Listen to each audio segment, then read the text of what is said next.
સુરેન્દ્રનગરની જ્યાં ગેરકાયદે જુગારના નેટવર્ક સામે પોલીસની મોટી કાર્યવાહી અને બી ડિવિઝન પોલીસ સ્ટેશન વિસ્તારમાં એસપી અને એલસીબીની ટીમે દરોડો પાડી અને મેટ્રેડર 5 એપ્લિકેશન મારફતે ચાલતા કથિત ડબ્બા ટ્રેડિંગ અને ઓનલાઈન જુગારનો પર્દાફાશ કર્યો છે।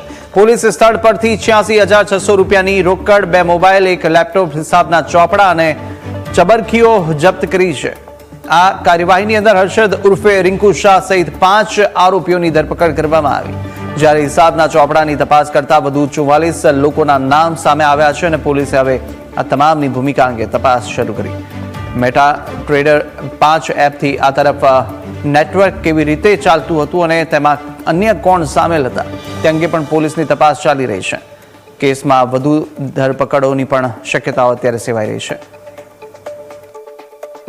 જુગારનો જે ગુનો છે 4-5 નો અને જુગારનો એક ગુનો દાખલ કર્યો છે। એ જે જુગારનો ગુનો છે મૂળતે આમે અલગ અલગ ડબ્બા ટ્રેડિંગ ટાઈપના બીજી જે બધી વસ્તુ જે છે ચાલતી છે। આમે મેનલી જે એપ્લિકેશનનો ઉપયોગ કરે છે એ મેટા ટ્રેડર 5 નામની જે એપ્લિકેશન છે આનો ઉપયોગ અને બીજા જે અલગ અલગ જે વસ્તુ છે આના આધારિત એ લોકો જે છે એ ડબ્બા ટ્રેડિંગ અને જુગારનો ધંધો કરતા હતા।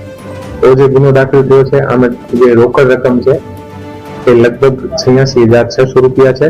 આને અલાવા 2 મોબાઈલ છે અને 1 લેપટોપ છે અને અલગ અલગ જે હિસાબની જે પર્ચીઓ છે અને ચોપડાઓ જે છે એ અમે પોલીસ દ્વારા કબજામાં લેવામાં આવેલી છે અને ટોટલ જે 5 આરોપી છે એ પોલીસ દ્વારા પકડવામાં આવેલ છે। એ 5 આરોપી જે છે સુરેન્દ્રનગરના એ અત્યારે પોલીસ દ્વારા અટક કરવામાં આવેલ છે। આને અલાવા ટોટલ 44 જે અલગ અલગ ચોપડાના હિસાબ અને આના આધારિત જે ટોટલ 44 આરોપી ઓર છે એ અત્યારે પકડવાના બાકી છે અને આની જે આગળની જે તપાસ છે આમાં ઓર કોણ લોકો સામેલ હતા, કેવી રીતે સામેલ હતા અને શું ક્યારથી એ લોકો ચલાવતા હતા, આ તમામ તપાસ જે છે ચાલુ છે।